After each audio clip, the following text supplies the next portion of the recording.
So hello everyone, welcome to our channel Vaishvodhikari always educational. Geometrical significance of derivative last lecture में थोड़ा सा जल्दी बताए थे, तो इस लेक्चर में मैं फिर से इसको एक्सप्लेन करूंगा क्योंकि हो सकता है कि कुछ लोगों को ये समझ में ना आए हो। ठीक है, तो geometrical significance of derivative, this is the significance of derivative mainly, और ये ज्योमेट्रिकली हम बात कर रहे हैं।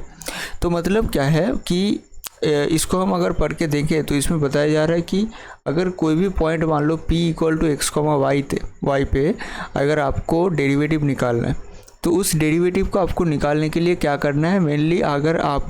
आपको इस डेरिवेटिव का ग्राफिकल रिप्रेजेंटेशन पता है और इस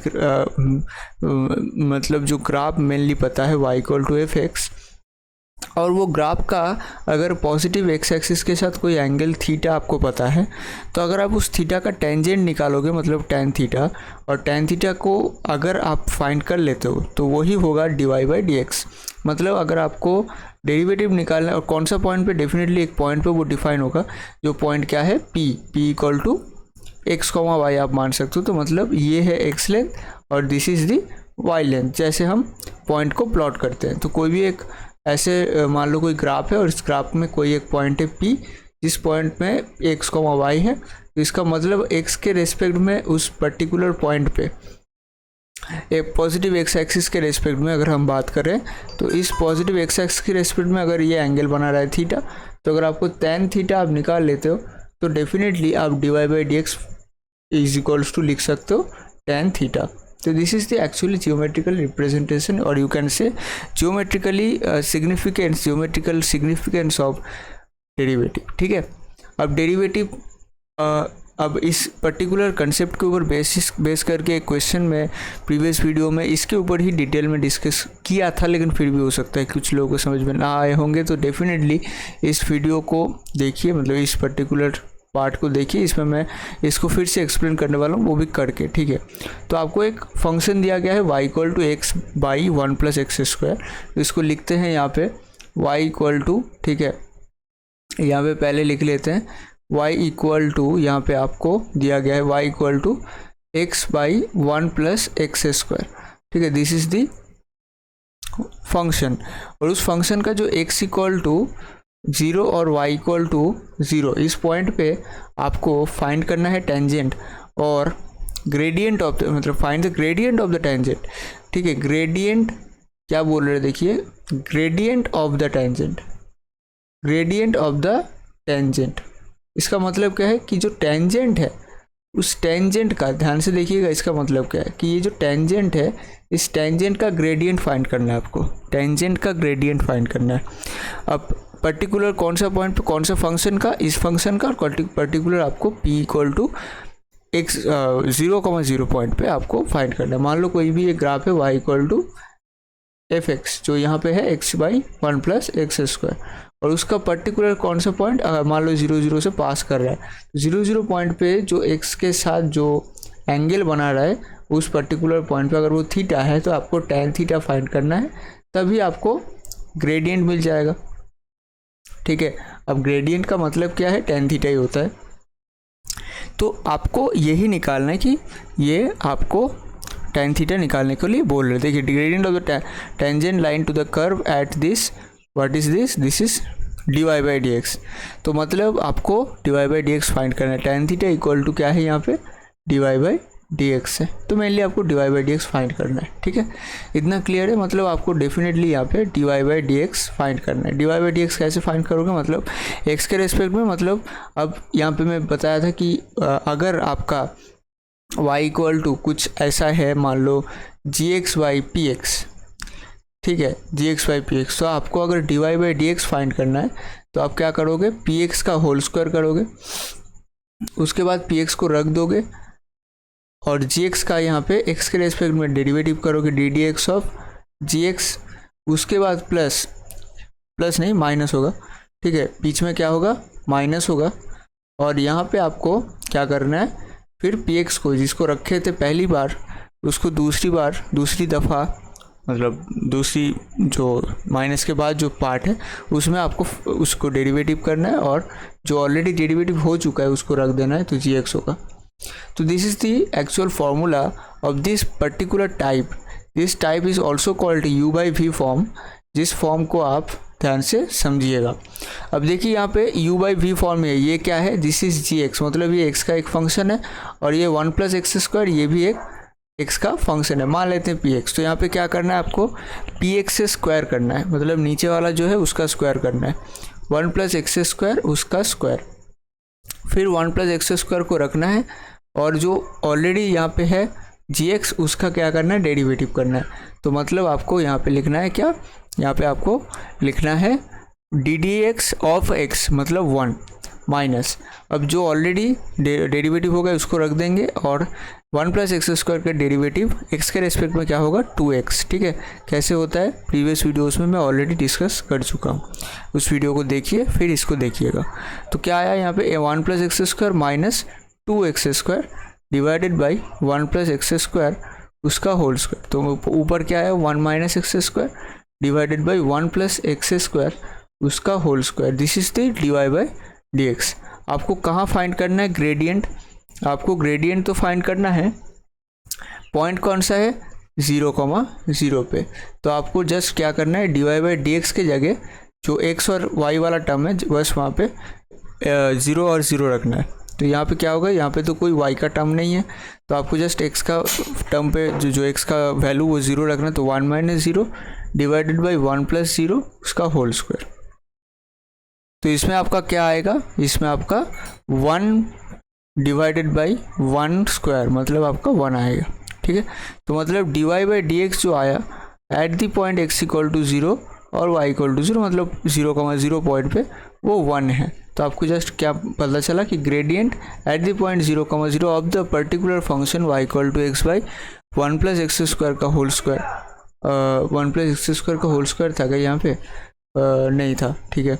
तो 1 प्लस एक्स स्क्वायर, तो इस टर्म का आपका जो gradient at the point x equal to 0 y equal to 0 वो है 1। तो दिस इज द आंसर जो मैं प्रीवियस वीडियो में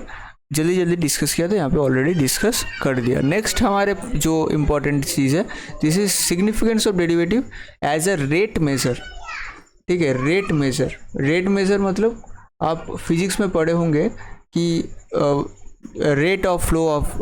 particular fluid in fluid mechanics, ये सब हम मतलब rate of something which is flowing,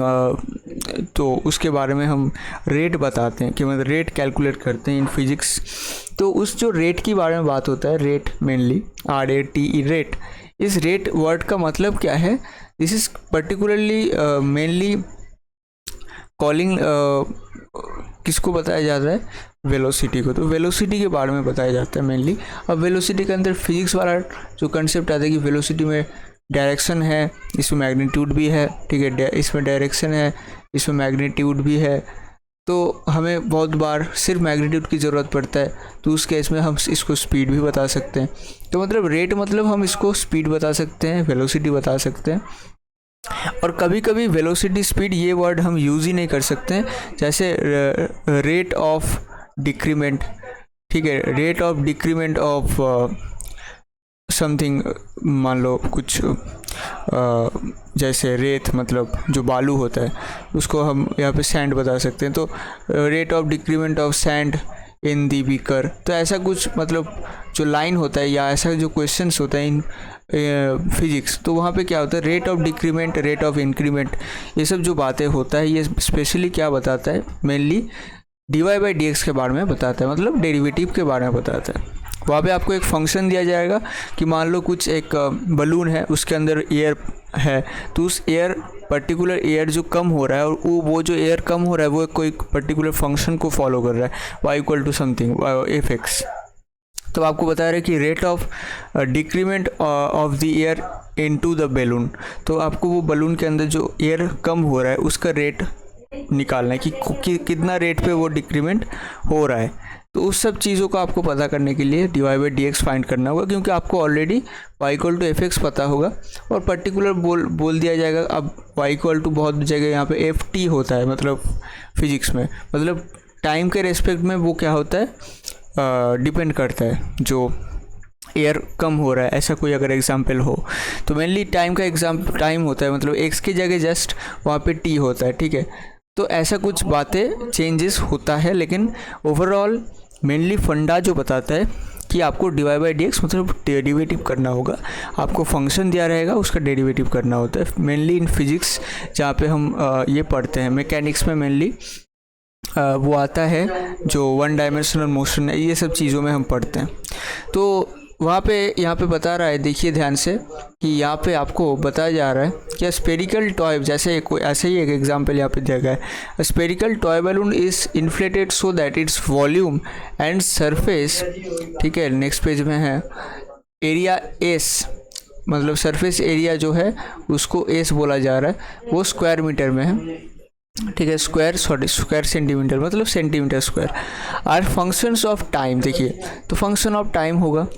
where V, मतलब ऐसा बताया जा रहा है, ऐसा स्टेटमेंट दिया जा रहा है कि फंक्शन ऑफ टाइम है where v equals to pi t cube by 6, मतलब v क्या है, v यहाँ पे जस्ट y को, मतलब y यहाँ पे जस्ट v से जस्ट बदल गया है और जो x है जस्ट यहाँ पे t है, तो बस, और उस दोनों के बीच में एक फंक्शन दिया गया है, मतलब v और v is a function of t and s is pi T square, s भी जो है वो भी एक फंक्शन ऑफ टी स्क्वायर है, सॉरी t है वो क्या है, पाई टी स्क्वायर। तो आपको क्या बोल रहा है, find rate of changes of v, मतलब रेट ऑफ चेंजेस, देखिए यहाँ पे लिखा हुआ है रेट ऑफ चेंजेस, मतलब आपको क्या फाइंड करना है, dv बाई dt, क्यों, क्योंकि t के ऊपर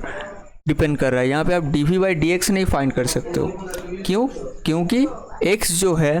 वो यहाँ पे इन्वॉल्व ही नहीं है, देखिए x कोई नहीं है यहाँ पे, t के ऊपर डिपेंड करता है s और v, तो v और s सिर्फ t के ऊपर डिपेंड कर रहा है, तो यहाँ पे हम बता सकते हैं कि dv by dt is you can find dv by dt but not dv by dx और dv by dy और अदर थिंग्स। तो डेफिनेटली ये सब बहुत ज़्यादा बेसिक है कि कोई भी फंक्शन के रेस्पेक्ट में आप डेरिवेटिव तो किसी का, हाँ ये फाइंड ज़रूर कर सकते हो कि dv by dx is equal to 0, मान लो अगर v is not a function of x, तो आप डेफिनेटली dv by dx मतलब x का चेंजेस से v का कोई चेंज का कोई फ़र्क ही नहीं, मतलब v का चेंज का कोई v डिपेंड ही नहीं करता x का चेंज के ऊपर, तो उसी केस में आप 0 भी लिख सकते हो, लेकिन this is not you can say you can not or you should not discuss about dv by dx और dv by dy, बिकॉज ये सब के बारे में हम बात क्यों करेंगे, ये सब तो पॉइंट में नहीं है, ये सब डिस्कसेबल भी होना नहीं चाहिए इस टाइम पे, क्योंकि dv by dt फाइंड कर रहे हैं हम, क्योंकि v is a function of t, ठीक है, जस्ट ये आप ध्यान में रखिएगा। तो किस टाइम पे कौन सा वेरिएबल के रिस्पेक्ट में हम डेरिवेटिव करेंगे उसको, उसके ऊपर डिपेंड करता है, तो किसके ऊपर डिपेंड करता है, v किसके ऊपर डिपेंड कर रहा है, मेनली जिस फंक्शन के ऊपर डिपेंड कर रहा है v, उसी के रेस्पेक्ट में हमें डेरिवेटिव करना है। अगर हमें बोल दिया rate of change of something, ठीक है, तो जस्ट आपको dv बाई dt फाइंड करना है। देखिएगा dv बाई dt फाइंड यहाँ पे किया गया है, तो मैं आपको करके दिखा देता हूँ, और यहाँ पे बोल रहा है कि t इक्वल टू 3 में आपको फाइंड करना है, तो बेसिकली आप बहुत ज़्यादा आसानी से फाइंड कर सकते हो, v equal to pi by 6 t cube, तो आपको क्या दिया गया है, v equals to pi by 6 t cube, तो आपको dv बाई dt फाइंड करना है, तो क्या आएगा, dv बाई dt मतलब पाई बाई 6 हो गया, और यहाँ पे 3t स्क्वायर होगा, क्योंकि पाई बाई 6 निकल जाएगा बाहर, क्योंकि ये कांस्टेंट है, और t क्यूब इसका डेरिवेटिव t के रेस्पेक्ट में, जैसे x to the power n equal to, मतलब dx of x to the power n क्या होता है, nx n माइनस 1, तो उसी हिसाब से यहाँ पे क्या होगा, पाई बाई 6 और यहाँ पे 3 नीचे आएगा, t के ऊपर एक कम हो जाएगा, ठीक है, तो pi by 2t square dv by dt ये हो गया, ठीक है, ये कट गया ना, तो 2 आएगा, तो पाई बाई 2t स्क्वायर, और अगर आप dv बाई dt यहाँ पे t इक्वल टू 3 पे फाइंड करना चाहते हो, तो जस्ट t के जगह आप 3 पुट कर दो, तो पाई बाई 2, 3 इंटू 3 मतलब 9, तो आपका क्या आएगा, 9 पाई बाई 2, ठीक है। तो देखिए यहाँ पे आपका dv बाई dt जो है वो 9 पाई बाई 9 पाई बाई 2 हो गया, ठीक है, और इसका यूनिट भी ज़रूरी है, तो यहाँ पे क्या यूनिट आपको यूज़ करना है, square not square, this is cube centimetre, ठीक है, क्यूब सेंटीमीटर, क्यों, क्योंकि v क्या है, वॉल्यूम है, और वॉल्यूम क्या होता है, वॉल्यूम जस्ट आपको पता होना चाहिए सेमी क्यूब होता है, ठीक है, तो उसी हिसाब से यहाँ पे यूज़ हो रहा है। And the rate of change of surface, तो जस्ट आपका एस इक्वल टू क्या दिया गया था यहाँ पे आप देखिएगा, एस इक्वल टू क्या था पाई टी स्क्वायर। तो आपको जस्ट यहाँ पे लिखना है, क्या लिखना है, कलर चेंज कर लेते हैं, एस इक्वल टू क्या था पाई टी स्क्वायर था। तो जस्ट आपको D s by d T find करना है सेम तरीके से, क्यों, क्योंकि टी के ऊपर डिपेंड कर रहा है। तो D s by d T कितना हो जाएगा, पाई बाहर गया, टी स्क्वायर का कितना आएगा डेरिवेटिव 2t आएगा, तो क्या आएगा 2 pi t, this is d s by d t. और d s by d t आपको कितने में फाइंड, किस में फाइंड करना है, टी इक्वल टू 3 में फाइंड करना है। तो 2 पाई इंटू 3, इसका मतलब 6 पाई हो गया। तो देखिएगा यहाँ पे कितना आ रहा है 6 पाई। और ज़रूर से यहाँ पे यूनिट इंपॉर्टेंट है, यहाँ पे आप लिखिएगा क्यूब यूनिट, क्यूब सेंटीमीटर, जो भी सेंटीमीटर लिखा हुआ है वहाँ पे, और यहाँ पे आप स्क्वायर सेंटीमीटर लिखोगे, क्योंकि दिस इज सरफेस एरिया, ठीक है। एस फॉर सरफेस एरिया यहाँ पे लिखा हुआ था, देखिए ऑलरेडी डिफाइन कर दिया था ताकि आप यूनिट यूज़ करो, तो सरफेस एरिया, ठीक है। चलिए, तो दिस इज़ दी क्वेश्चन। तो इस बहुत ज़्यादा आसान सा क्वेश्चन है और ज़रूर से आपको पता होना चाहिए। सिग्निफिकेंस ऑफ डेरिवेटिव यहाँ पे ख़त्म होता है, मतलब उसका एप्लीकेशन ख़त्म होता है, और कुछ साइन का बातें होता है, उसको मैं आपको थोड़ा सा डिस्कस कर देता हूँ। कुछ साइंस के बारे में बात हो रहा है, और उसके बाद हम मैक्सिमम मिनिमम नेक्स्ट लेक्चर से स्टार्ट करेंगे। साइन के बारे में क्या बातें हैं देखिए, अगर आपका मान लो एक फंक्शन है y equal to f x, और वो डिफरेंशिएबल है x इक्वल टू ए पे, then the function f x is increasing. आप कैसे बोलोगे, वो इंक्रीजिंग है at x equal to a. अगर उसका डेरिवेटिव फर्स्ट ऑर्डर डेरिवेटिव, और उसके बाद x के जगह a रखने के बाद जो आता है, मतलब एफ डैश है। एफ डैश है मतलब क्या है, आप पहले एफ डैश एक्स निकालें, उसके बाद x के जगह आप a रख दिए, जो आंसर आया वही क्या है, वही आपका एफ डैश ए है। तो जो एफ डैश ए आएगा, एफ डैश ए अगर ग्रेटर देन 0 आया, मतलब पॉजिटिव आया, तब आप बोल सकते हो x equal to a point पे एफ एक्स क्या है, इंक्रीजिंग है। और अगर उल्टा हो, या f dash x equal to f dash a is negative, अगर नेगेटिव है यहाँ पे, तब आप x equal to a point पे बोल सकते हो एफ एक्स क्या है, एफ एक्स डिक्रीजिंग है, ठीक है। तो मतलब आप मेनली यहाँ पे मोटा मोटा तौर पे नोट कर सकते हो कि f x is equal to मान लो y है, ठीक है। और आप यहाँ पे लिख सकते हो कि एफ एक्स इज इंक्रीजिंग, और हाँ एंड मान लो इज आप बोल सकते हो डेरिवेबल डिफरेंशिएबल भी लिख सकते हो एट, इस दोनों के बीच में डिफरेंस मैं ऑलरेडी फर्स्ट लेक्चर में बता चुका हूँ, x equal to a, then and लिख सकते हो, एंड एक नंबर पे एफ एक्स इज, अच्छा पहले एक काम करो यहाँ पे देन लिख दो, ठीक है, दिस इज देन। तो क्या है यहाँ पे, f x is y is derivable at x equal to a, then f x is increasing at x equal to a when, जो इम्पोर्टेंट है क्या है, क्या आपको चेक करना है कंडीशन, अगर एफ डैश ए ग्रेटर देन 0 हो। सेम तरीके से अगर दूसरा पॉइंट पे आप लिखोगे कि f x is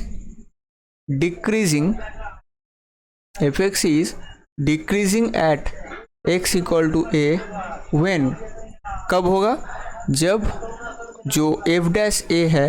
F dash A negative हो। अगर एफ डैश ए नेगेटिव है तो आप बोल सकते हो f x is decreasing at x equal to a, और x equal to a point पे अगर एक्स इक्वल टू पॉइंट पे अगर f dash x greater than 0 है, तब आप बोल सकते हो f x is increasing at x equal to a, ठीक है। मेनली यही है, और जितना आप ज़्यादा जाओगे, अब इसका मतलब क्या है, मान लो कुछ ऐसा फंक्शन है, और इस फंक्शन मतलब ये y इक्वल टू मान लो log x है, log x इसका पर्टिकुलर मतलब यहाँ पे log x का ही एग्जाम्पल दिया है, तो मैं log x का एग्जाम्पल देता हूँ। y equal to log x है ये, और y equal to log x कैसा होता है, ऐसा होता है, ठीक है। This is the y equal to log x।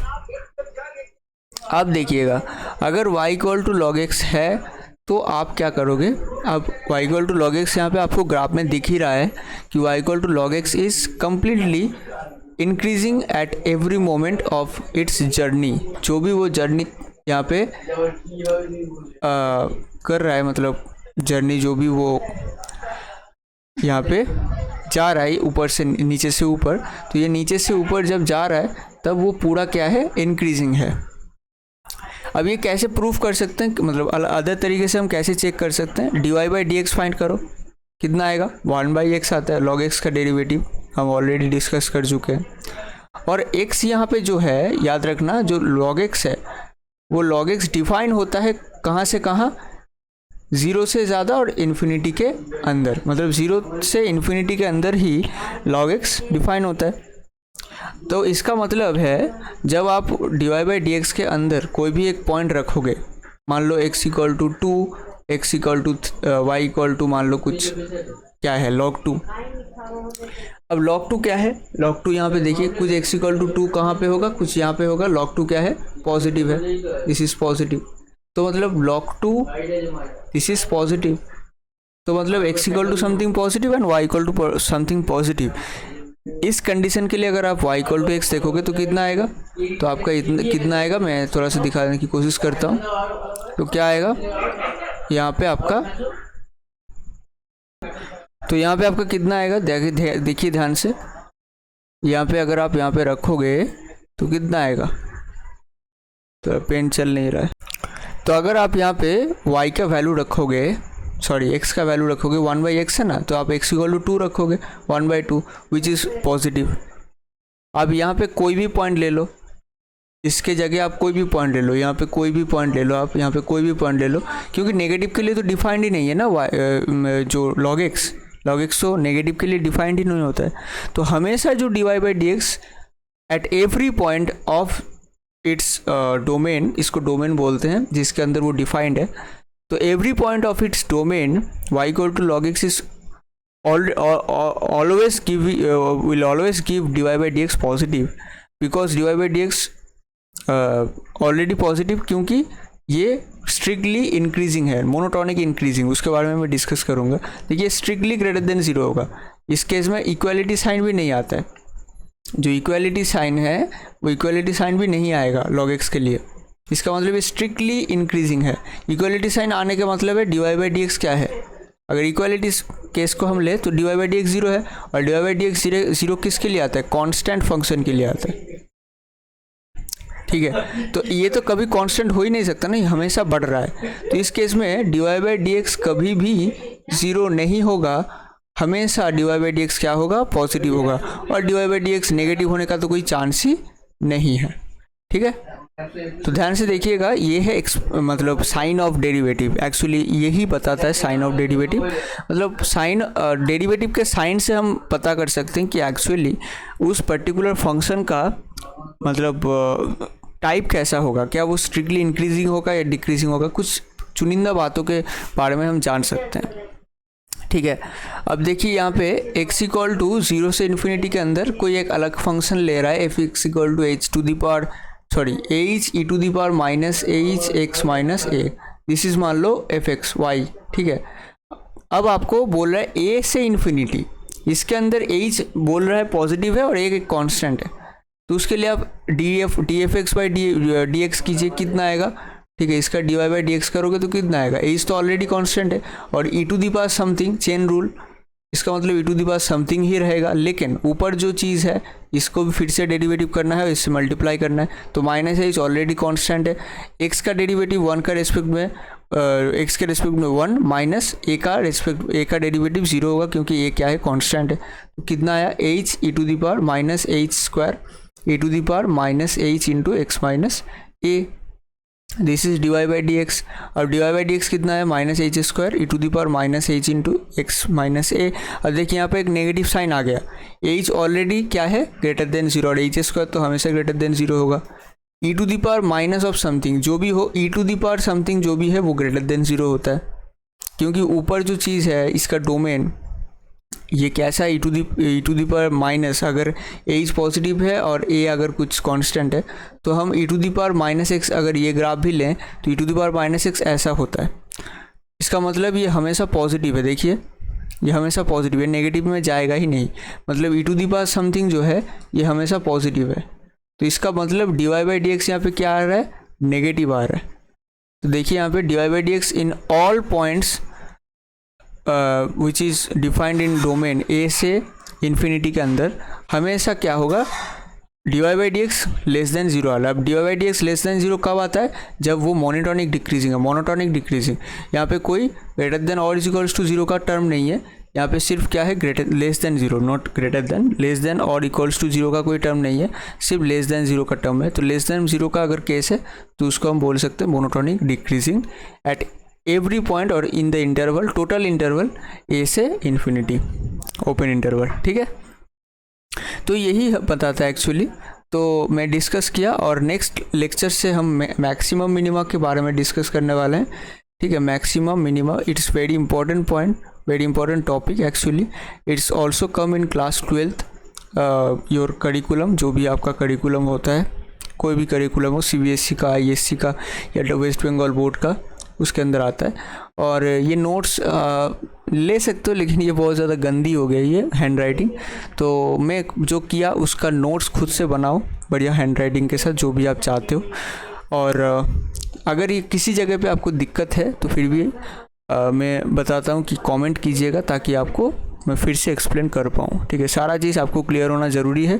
पहली बार सीख रहे हो तो हो सकता है कोई डाउट अभी भी रह जाए। ठीक है,